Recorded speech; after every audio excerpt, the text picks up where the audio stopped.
Hi everyone, Grant K here for the Flame Premium Learning channel. In this video, we'll look at the offset reference functionality available inside the stabilizer. This function allows you to track a specific part of your image, but using a different portion of your image to perform the track. This technique makes it easier to track occluded targets, targets going off screen, and even track areas that don't appear to be trackable. This is definitely a game-changing feature, so keep watching.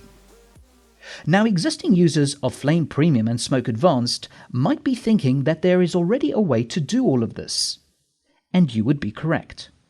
However, the mechanism of adding points for repositioning the reference has always been a bit obscure.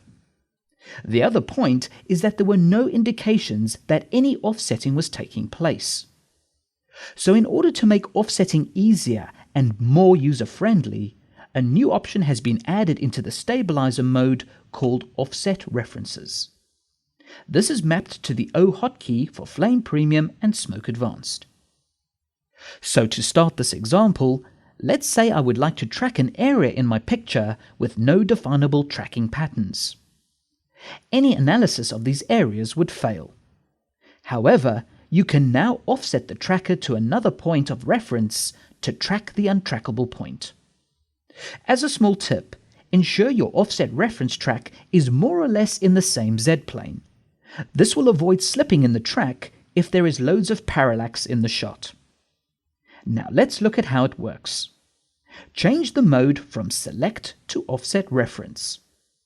Now when you click and drag the center of the tracker boxes, you will see a circle and dotted line appear as you move the tracker.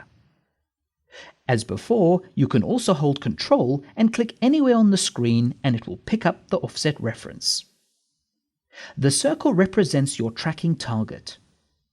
If the tracking data was carried into action, this is the exact point that will be applied to an axis node in the composite. The dotted line is the offset between the target and the offset reference point.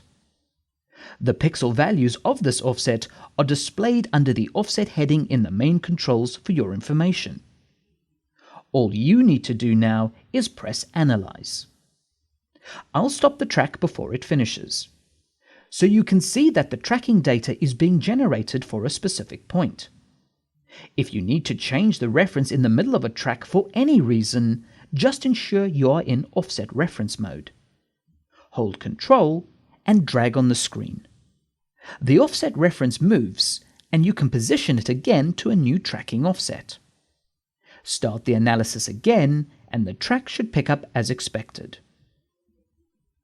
Scrubbing the time bar, you will see the offset reference update. So you can see where and when you change the offset reference. You can also change and adjust these offset references at any time and reanalyze the frames. So with the offset reference, it is easier to set offsets for dealing with occlusions, off-screen, and difficult tracking targets. It is worth pointing out that you can use this in forward and backward analyzing modes. You could also use this in the middle of a sequence. And during the entire time, you can monitor the offset reference. You can use this with your everyday tracking tasks, but you will also find this incredibly beneficial as you take on bigger tracking tasks like extended bicubic tracking. This will be covered in a future video.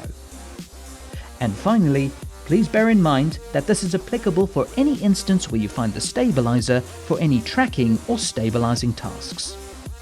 Comments, feedback, and suggestions are always welcome and appreciated. Thank you for watching, and please subscribe to the Flame Premium Learning channel for future videos.